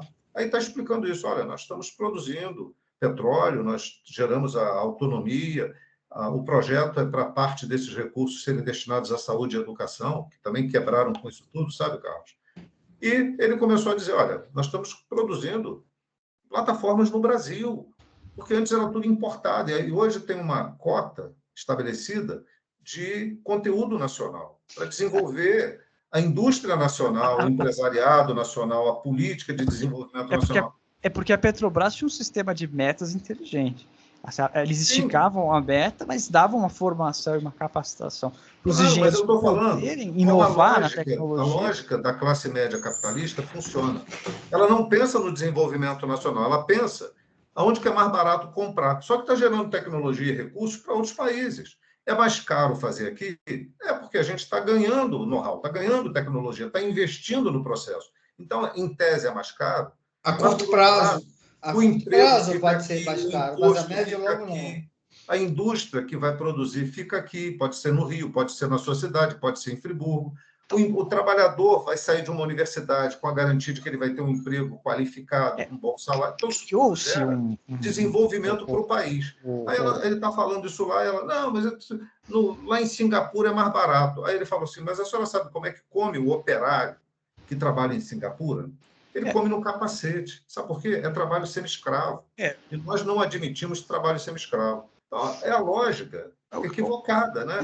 Da exploração a um ponto de desumanizar as pessoas. Eu estou escutando o que você está falando, mas me vem à mente a seguinte coisa, né? Acho que a gente assistiu, principalmente a partir de 2013, com a classe média, né? Uma expressão de um mal-estar relativa a uma piora na disponibilidade de empregos, no encarecimento de certos serviços. Vamos dizer que essa polarização, que se chama polarização política, e também o que você chama de extrema-direita, de fascismo, surgiu com pessoas um pouco insatisfeitas, assim, com... assim, tem uma coisa errada, parece que está tudo bem, mas as coisas estão cada vez mais caras. Eu penso da seguinte forma: o político tem que governar para todo mundo. Como convencer, mostrar para a pessoa de classe média que ela vai se beneficiar com uma política que, a princípio, ela entende que ela vai pagar mais caro. Você está entendendo? Eu sou o cara mais assim concilista nesse sentido. Eu acho que a gente tem que falar para o sujeito certo. Eu sou psicanalista. Eu não parto veja só, vamos só para entender, só para situar os lugares de fala. Né? Como um político de espectro de esquerda, você parte de uma certa noção de que a sociedade e a política funcionam a partir de uma luta de classe. Quer dizer, você entende a dialética do senhor do escravo como algo materializado, encarnado em pessoas e visíveis, né, na sociedade. Nós entendemos a mesma coisa, só que para a gente o senhor escravo é uma pulsionalidade, é uma abstração. É uma operacionalidade da clínica, né? Uma operacionalidade da clínica, mas tem uma fundamentação hegeliana numa pura lógica. Filosófica. Uma pura filosofia, etc. E não política. O espírito humano, exatamente. Ou numa política que não seja materialista. Então eu vou por um outro caminho. Posso? Pode. Olha só, eu não vou entrar na questão psicanalítica, nem nessa análise psicológica, mas tem uma questão psicológica de fundo na classe média, que é o seguinte: o sujeito, classe média, vai numa concessionária, tira um carro de R$200 mil, porque ele precisa mostrar que ele tem um carro de 200 mil. Se puder ser de 300, ele compra também, não tem problema. Ele quer desfilar com o carro e mostrar quem ele é com um carro de R$300 mil. Né? Bacana, está no direito dele. Ele não reclama do preço do carro brasileiro, que é caro. Né? O imposto é caro, o IPVA é caro, o seguro é caro. Ele não reclama. Mas ele reclama quando ele chega no aeroporto e vê pobre no aeroporto. Que é uma questão de classe, entendeu? Nós ouvimos isso de uma professora universitária e não foi a única. Nós ouvimos de pessoas, agora eu não posso mais pagar minha empregada, porque ela agora tem direito. É um negócio muito difícil. projetado na nossa cara. Carlos e Cláudio. Olha só, eu vou fazer uma analogia, tá? Que serve, tá? Esse mesmo sujeito, né, que vai comprar o carro de 300 mil, né, e vai desfilar com o carro de 300 mil, de 500 mil, ele não vai pagar análise. Eu não sei. Eu digo que vai, hein? Eu digo que vai e vai pagar caro. Agora veja só. Eu compreendo que o Brasil tem uma herança por conta da escravidão que é, assim, terrível, né? Culturalmente, humanamente, né? Eu não ignoro isso. Agora, cuidado. Colocar no mesmo balaio de gato todas as indignações, né, de classe média como uma indignação. Olha, se você não gosta da classe média, não precisa ser político, mas você precisa aprender a falar para essas pessoas se você quer ser político. Ninguém é obrigado a ser político. Se você é político, claro, tem que falar a língua de todo mundo, de alguma maneira. Tem que tocar, em algum momento, em alguma coisa, essa classe média que, a princípio, nos causa arrepios, como na Marlene Chauí, ela deve ter algum ponto que concorde com... Duas divergências estão abertas, hein, Carlos? Primeira delas, não paga análise, tá? Você diz que paga análise, eu digo que não paga análise. A segunda divergência é o seguinte, tá? É com relação justamente no campo da política. Se o político fala para todo mundo, tá? Cadê a castração? Cadê a falta? Onde é que fica? O político, necessariamente, ele tem que se localizar. Ele tem que falar para qualquer um, mas não para todo mundo. Agora, esse qualquer um... Não, qualquer um, todo mundo. Vamos lá. Sem jogo de palavra. Sem jogo de palavra. Olha lá. Tá? É jogo de palavra. O político, necessariamente, ele tem que se localizar no espectro político do país. Ora, o discurso de alguém mais à esquerda é diferente do discurso de alguém mais à direita. E é isso que faz a riqueza da beleza. Então, não é isso que eu estou falando. Mas é preciso governar para todo mundo, quando se ganha. Não se fica em campanha sempre. Então, eu não acho que comprar briga com classe média, comprar briga... Pode se criticar, pode se entender suas motivações ideológicas, limitantes, se estudar, fazer a crítica, mas isso não deveria mover um ressentimento, tá? No ato de governar, nas relações públicas. Minha visão. Posso colocar uma questão? Olha só. Eu não estou falando do ponto de vista de governar, eu estou dizendo do ponto de vista de uma análise sociológica. Como é que se comporta esse extrato da classe média, né? É cultural. E se a gente não fala isso, como é que a gente vai também chegar a um diagnóstico dos problemas que a gente vive? Nós temos uma classe média em camadas. Eu sou classe média, nós somos classe média, né? Porque a classe média ela começa lá embaixo. Quem ganha 2 salários no Brasil, e mais dois salários mais R$10, paga imposto de renda. Então, assim, isso é um critério de classe média. Onde começa a pobreza, né? Então, nós todos estamos no patamar de classe média, mas você tem camadas. Eu estou me referindo a uma camada que ela é mais estratificada e que tem um comportamento que sinaliza para cima, olha, eu estou com vocês aqui em cima, eu quero chegar aqui no topo, tá? Eu quero ser elite, mas ela não é elite, ela é classe média. E ela descarrega tudo para quem está para baixo, porque já está acostumada a viver uma sociedade que vem de um conceito de escravidão, que tinha o quartinho da empregada, o quartinho do fundo, o quartinho do caseiro, o elevador de serviço, o banheiro para o serviçal. É uma cultura, e a gente tem que romper isso. Né?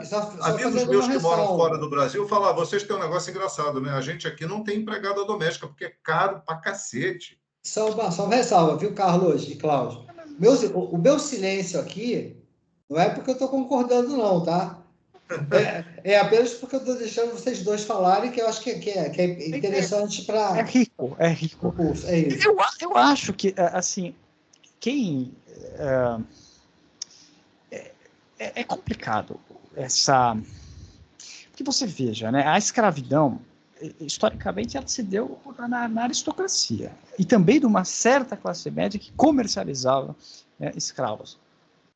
O comércio existia antes da independência, de uma forma ilegal, né? Isso gerou uma elite comercial que traficava escravos. Essa é a origem da corrupção no Brasil. Tem até na série do Selton Mello, né, sobre a Lava Jato. Os políticos das investigações dão essa resposta. A corrupção começou quando? Quando a Inglaterra proibiu o tráfico de escravos e a galera continuou contra essa lei. Agora, o que se pensa como classe média surge mesmo no século XX com imigrantes italianos, imigrantes alemães que vêm. Acredito que Nova Friburgo tem uma origem, né, muito forte étnico nesse aspecto. Né? Esses imigrantes, eles eram trabalhadores de fábrica da Europa, artesãos, agricultores, né? Agora, assim, é interessante que muito dessa cultura brasileira, né, de exploração, vai absorver essas pessoas de alguma maneira. Agora, eu noto, assim, de novo, o que é um capricho de classe média? É preciso diferenciar o que é um capricho de classe média de uma maneira de externar insatisfação. A classe média viaja para outro país e fala, por que aqui é assim e nos Estados Unidos não é? Isso gera raiva, isso gera ressentimento, isso gera externações. Mais uma divergência, né? Eu acho que, na verdade, classe média é uma palavra guarda-chuva, tá? Para vários tipos de pessoas que ganham salários diferentes, têm estilos de vida diferentes e por aí vai. Por um lado. O imaginário. O significante do imaginário, como a gente diz. Por um lado, Carlos. Por outro lado, tá? Volto a dizer, um político, tá, em campanha, que é o caso de Cláudio, ele vai necessariamente escolher um determinado nicho de discurso. Eu posso concordar ou não com o que ele está falando da classe média. Nem estou aqui entrando nisso, porque estou deixando vocês dois se conhecerem melhor. Acho, inclusive, que devemos fazer novas discussões, porque está muito interessante, né, a divergência de vocês dois. E aí, no próximo, eu entro mais. Nesse, eu estou ficando mais aqui, tá? Apenas marcando divergências ou convergências. Veja, política se faz com amor. O operador lógico do amor é a conjugação. Disjunção exclusiva não é o principal operador de um político. O político é aquele cara que consegue criar conjugação. Isso é uma posição idealista sua. É um idealismo que opera consequências na realidade, porque o discurso cria e molda a realidade. Eu não estou dizendo para o Cláudio mudar o espectro político dele, não estou falando isso. O que eu estou falando é que eu não gosto do afeto do ressentimento na política. Eu não acho que esse é o caminho. Mas acho que você está misturando o que é a contundência do discurso do Cláudio com ressentimento. Políticos, em regra, são contundentes. Não tem ressentimento algum, fique tranquilo. Eu estou fazendo uma análise sociológica, histórica do nosso país, como nós somos. E eu estou me colocando na condição de classe média, eu não estou me tirando dessa situação. O que eu estou dizendo é que nós temos espectros diferentes de classe média e uma camada da classe média, que é ser elite, e transforma para baixo os seus ressentimentos e tudo, e isso vai descendo, até chegar na camada popular. Né? Nós precisamos ter uma condição menos estratificada, mais igual, né? Porque isso significa que nós estamos mais justos do ponto de vista social, econômico, né, educacional, cultural, de acesso aos bens. Por que só uma camada da sociedade pode ter direito aos bens? Que são produzidos por todos e para todos. Né? Porque eu fico me perguntando por que as crianças de Friburgo não têm a oportunidade de ir ao teatro municipal? Porque quantas crianças ainda não conseguiram sequer vir ao centro da cidade? Uma cidade pequena, 200 mil habitantes. Aqui no Rio, tá? Crianças de escola pública, quando vão ao Centro Cultural do Banco do Brasil, né? E tem no Centro Cultural do Banco do Brasil, onde estão as obras de arte, tá? As crianças aqui, elas ficam impressionadas, Cláudio, com a escada rolante. Você imagina? Você imagina, percebe assim? É isso que eu estou dizendo, não tem ressentimento. Eu estou fazendo um discurso aqui da necessidade da gente avançar para mais justiça e mais igualdade. Hoje eu almocei com um amigo que viajou o mundo inteiro, trabalhou na Suécia e, por fim, estava morando, não era na Noruega, enfim, um país desse escandinavo. Morou 30 anos lá. Ele estava dizendo o seguinte, olha, a relação das pessoas do ponto de vista social, de classe, é muito próximo. O nosso é assim, é largado. Você tem um monte de camada, fatias, né? E chega na pobreza e chega na miséria. Você não tem miséria lá. Você tem pessoas que ganham, que têm uma condição de trabalho diferente, mas que não ganham tão menos do que o outro que tem um trabalho talvez mais intelectual. Ou vamos supor, um sujeito que faz a varrição da rua não ganha muito menos do que ganha o cara que trabalha no tribunal. Eu concordo. Ou o professor, entendeu? Uma sociedade Então, a gente feliz. constrói uma sociedade. Uma sociedade feliz, ela permite mobilidade. Quer dizer, se o cara é rico, mas ele não tem muita competência, ele vai perder dinheiro. E se o cara é pobre e ele tem acesso a competências e habilidades, a sociedade precisa criar mecanismos e facilidades para ele subir na vida com o trabalho dele. E isso é uma política de recursos humanos, mas também é uma política social. Tá? Veja só, eu não preciso partir de uma premissa de luta de classes para entender que a desigualdade social gera problemas. Agora, eu posso discordar no que está gerando essa desigualdade social. Entende? O motor dessa desigualdade pode ser, por exemplo, uma cristalização do sistema político, da intelectualidade de um determinado país, de uma determinada época. Agora, como descristalizar isso? Permitir com que as pessoas, os talentos, as habilidades sejam aproveitados, né, da melhor maneira possível. Quer dizer, não fazer, né, da percepção das contradições sociais uma promotoria contra uma determinada classe.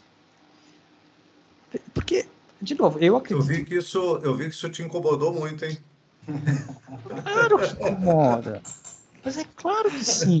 Eu estou pensando numa boa política, uma política mais erótica. Eu estou pensando numa boa política, exatamente por isso eu estou problematizando. Quando eu cito o exemplo de um país escandinavo, que você não tem essas camadas tão distintas, em que as pessoas são mais iguais e elas conservam direitos com mais qualidade de vida, chegou no ponto em que a gente precisa avançar.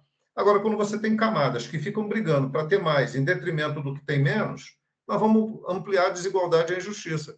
E aí você vai falar, mas lá é um partido de esquerda. Não, majoritariamente é de direita com uma visão social-democrata.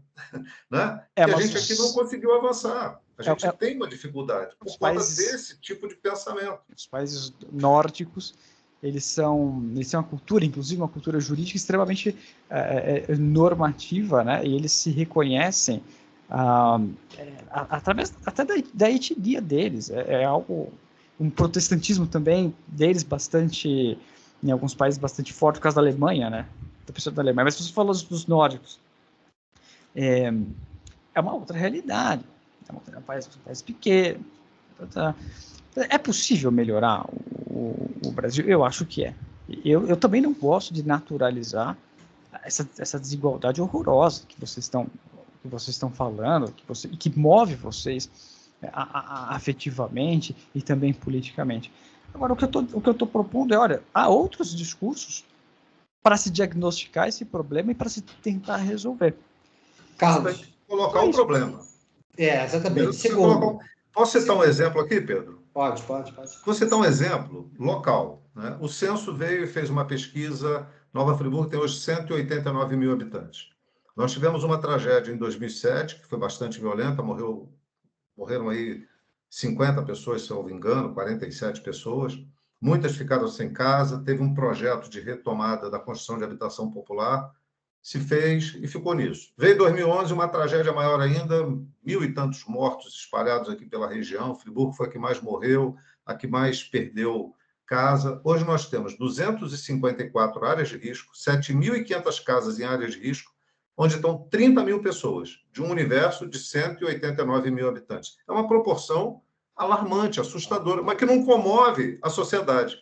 Aí, eu venho fazendo esse debate há mais de uma década. O município é comandado por uma elite local que controla a cidade. E eles se apropriam das melhores terras para a construção de casas, para especulação imobiliária. Aí vem o censo e me diz que existem cerca de 20 mil imóveis fechados, que não estão nem alugados, que é um bem. Tudo bem, o capitalismo permite isso, tá bom, sem problema.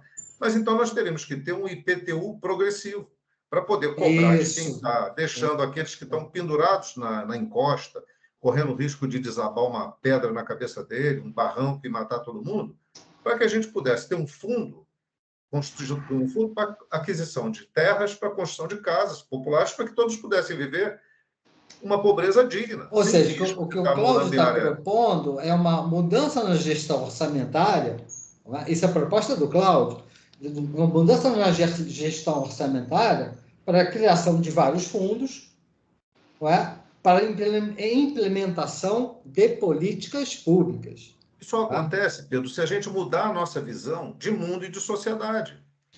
Agora, deixa eu colocar uma outra coisa. Você sabe, Cláudio. Carlos também sabe. Tá? Então, hoje é o dia que eu vou para a população de rua. Agora, eu vou como? Eu vou dependendo de governo? Eu vou dependendo de partido? Não. Eu faço propaganda disso, Cláudio? Nunca. Redes sociais, lugar nenhum. Você e eu já saímos muito na rua, lembra? Aí em Friburgo. Né? Então, hoje eu vou lá, quer dizer, para mim, não faço disso um emblema para nada, né? Só coloco isso em situações muito específicas, mas é a minha contribuição para a mudança. Pode ser desse tamanho, não importa. Mas é a minha contribuição para a mudança dessa sociedade. Perfeito. Cada um dentro das suas possibilidades, né? Você assistiu o filme Casa Grande? Eu não estou aqui condenando absolutamente o direito das pessoas de terem as suas coisas, os seus bens, o seu trabalho, o seu patrimônio. Não é isso. Mas você está pedindo desculpa por isso? Não estou. É porque você ficou meio que colocando a questão como se eu estivesse criminalizando. Eu estou discutindo o ponto de vista de uma formação psicológica, emocional, que foi construída e que move essa sociedade. Você assistiu o filme Casa Grande? É um filme que gira em torno disso que você falou, da especulação imobiliária. Você assistiu, Pedro? Um filme que se passa no Rio de Janeiro, não é no Luxemburgo, mas com certeza no estado do Rio de Janeiro. Carlos, eu tenho muito pouco tempo para... Assista. O protagonista é... Vamos dizer, Eu posso dizer que eu já morei numa favela. Tá. Entendeu? Por exemplo, eu prefiro a experiência prática, sabe, do que a reflexão teórica nessas coisas. É um modo de estar no mundo. Não critico quem vê diferente. Não é essa a questão. Mas pode continuar falando. Casa Grande... porque senão fica tudo bem... Calma. Experiências de vida pessoais de cada um é uma discussão. Mas esse filme, o personagem principal é um jovem de classe média, cujo pai é um endividado que tem uma casa que, assim, está sendo altamente, né, especulada. E o filme retrata como ele, filho, é vítima, é também vamos dizer, um alienado dessa situação. E não só as pessoas, vamos dizer assim, que são reconhecidas como pobres, já dado no imaginário social. Essa é uma forma de você apontar para a classe média, que ela também, de certa forma, de certa maneira, às vezes psicologicamente, sofre com todos esses problemas que vocês querem mostrar. Entende? Um político precisaria fazer ato analítico, precisaria falar a linguagem até mesmo daqueles que, num certo espectro político, são tidos como, entre aspas, culpados. Essa é a minha visão. Mas me parece que essa visão sua é uma visão assim, olha só, são campos distintos. A gente pode até articular por laços o campo do ato analítico, que é o conceito psicanalítico, Cláudio? Que, no meu entender, quando a gente está conversando em termos de política, poder, relações de poder, enfim, sistemas de democráticos e por aí vai, não cabe, são assim, campos distintos. Ou então a gente vai trazer Lacan para cá, com a política e o inconsciente e a política, e vamos ter que explicar para o público do Cláudio Damião, que não está nem aí para isso, essa é a verdade, tá? O que é Lacan, o que Lacan propõe. Então, assim, no meu entender, né, quer dizer, a riqueza desse nosso debate hoje está justamente na dificuldade que nós temos, eu e você temos em conjunto, não é? Em dialogar com um político que está, digamos assim, na política desde os 21 anos de idade. Muito mais do que o político em dialogar com a gente. Tá, então vamos lá. Vou tentar explicar de uma forma simples, assim, até tranquila de se entender. Existe uma diferença entre você falar para pessoas. Pessoas são identificadas com, por exemplo, uma referência de classe social, de imaginário social. De você falar para algo que está dentro dessas pessoas, que geralmente é um medo, um sonho, uma expectativa, isso a gente chama de sujeito. De modo que isso leve a uma transformação, ou uma reflexão. Vou dar um exemplo prático. Quando começou a Operação Lava Jato, a Operação Lava Jato ela marcou um tom afetivo de indignação, de sede de justiça, né? Então era esse o mote, tá certo? Independente de classe social, porque pessoas de classes sociais diferentes poderiam ser movidas por esse vetor subjetivo que as proposições da Lava Jato estavam causando. Quando apareceu o Covid-19, essas proposições caíram, e olha só que interessante.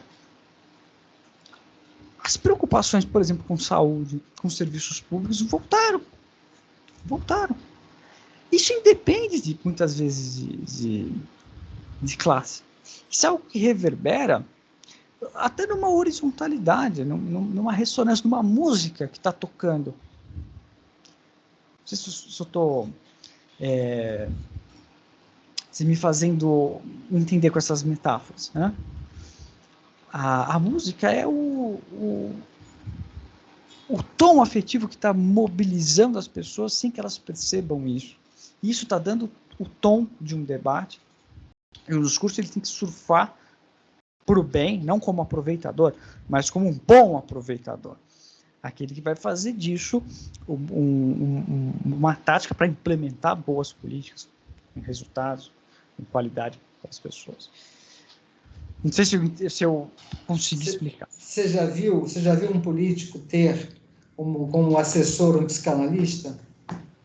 Ou ao contrário, né? Você já viu um psicanalista ter como um supervisor um político? Veja. Percebe que são campos distintos? Um psicanalista, ele faz política, mas é uma política subordinada a uma estratégia de cura com um determinado paciente. Esta política significa ceder em alguns aspectos, flexibilizar outros, dialogar, dialetizar com aquilo que está se apresentando. Então, é uma política secundária. A política do psicanalista é secundária, enquanto que a política do político ela é primária. O político está realmente fazendo política para governar, para exercer o poder de fazer o bem. Assim deveria ser, né, para a maioria, porque, na verdade, muitas vezes isso não é o que acontece, né? A gente sabe dos aproveitadores, dos oportunistas na vida pública. E a gente tem tido um declínio, eu falei isso aqui até no início, né, da qualidade política em razão também de uma criminalização da política, de uma demonização da política, e as pessoas vão se afastando, e a qualidade vai piorando, né? Os reis sempre procuravam interpretadores de sonhos. Alexandre o Grande procurou Aristóteles, até tomou umas broncas do Diógenes, né? o faraó procurou José para saber dos sonhos dele, o outro, eu esqueci o nome daquele que foi procurar Daniel. Quer dizer, sempre existiu alguém fazendo um papel de psicanalista próximo à figura de um governante, de um político. Isso não é nem... Aí não, peraí. Aí você vai... A gente vai cair numa discussão que é justamente do nascimento da clínica, primeiro, e depois da clínica psicanalítica, que é outra coisa, né? Cara, eu estou dizendo assim, eles não se autodenominavam psicanalistas. Não. Magia é uma coisa, magia é uma coisa. Magia. Magia é uma coisa. Magia? Mas quem falou em magia? Magia, meu. Interpretação de sonhos antes de Freud é magia. Não, vamos lá. O inventor da administração pública foi um cara chamado José. Ele tirou a ideia de armazenar grãos. Os egípcios tinham o rio Nilo como uma divindade que sempre ia prover grãos para eles, né? Por ser um hebreu, ele era o único que poderia pensar diferente, através do Nilo não seja um deus. Então, só ele poderia interpretar a ideia de que o faraó teve de que poderia haver uma crise. E o que ele manda fazer? Manda construir os silos, né, para armazenar para os tempos de fome. A primeira medida administrativa, ela tem uma racionalidade, uma lógica. Ok, mas o que isso diz hoje da política hoje? Muito bem. Se um político, ele, assim, quiser ampliar um repertório tático o Boulos faz isso. O Boulos é psicanalista. Acabei de lembrar do seu partido, não é, o Claudião? Não, eu estou no PT. Mas o que eu estou sabendo, você transitou do PT para o PSOL e voltou para o PT. Isso.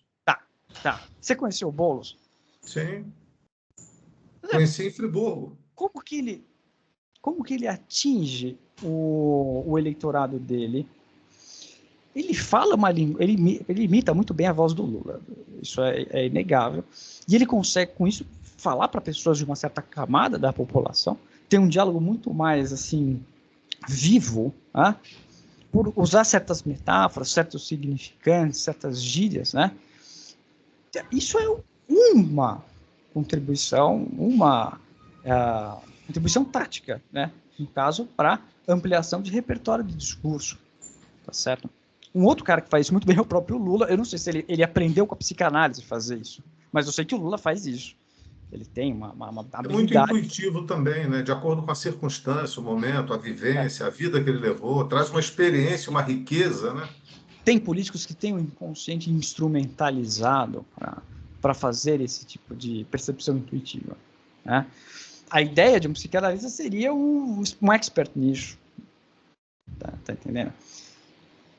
Bom, mas o fato é que esse papo nos levou para um caminho em que a gente discutia a questão da injustiça, da desigualdade e de um desequilíbrio que é fruto de uma sociedade que tem muitas camadas, né? E que se a gente diminui essas camadas, a gente traz para um sentimento de mais igualdade. É um baita desafio. Acho que a grande convergência entre nós é justamente cada um no seu métier, né, no seu campo, procuramos reduzir o sofrimento psíquico dos seres humanos. Acho que essa é a grande convergência. Daí eu propor, tendo em vista, inclusive, a hora que nós estamos chegando, não é? Propor como uma das possíveis nomeações do nosso encontro de hoje, política, algumas divergências e um belo encontro. Ótimo, perfeito. Para mim está bem. O que você acha, Carlos? Não sei se o Carlos concorda. Eu acho ótimo. O meu trabalho é colocar alguns espinhos na cadeira do então, a política e a psicanálise. Sim. Pode ser, também. Boa. Eu aprendi muito. Ou a política no divã. Isso, eu aprendi muito com as coisas que o Cláudio trouxe, né? E eu provoco ele porque eu sei que ele fala de um lugar assumindo as proposições sociológicas, né? Como um valor de verdade muito forte, né? Acho, inclusive, até acredito que você tem um conhecimento de sociologia extraordinário, né? admiro e admirável. É um conhecimento empírico, tá? É a minha vivência, é o dia a dia, é estar no local e vivenciar a dor do outro, né? Isso eu acho que nos motiva muito para querer mudar aquela Você realidade. consegue estabelecer nexos entre os universais da sociologia e aquilo que você experiencia dia a dia nas suas conversas com possíveis eleitores e com o povo. Eu quero dizer que eu também aprendo, né? Contigo, com o Pedro, a gente aprende junto, né? É uma troca. O que eu estou tentando mostrar há outros óculos, outras lentes para se ler a realidade. Eu acredito que o modelo último de sociedade e de leitura da realidade não existe.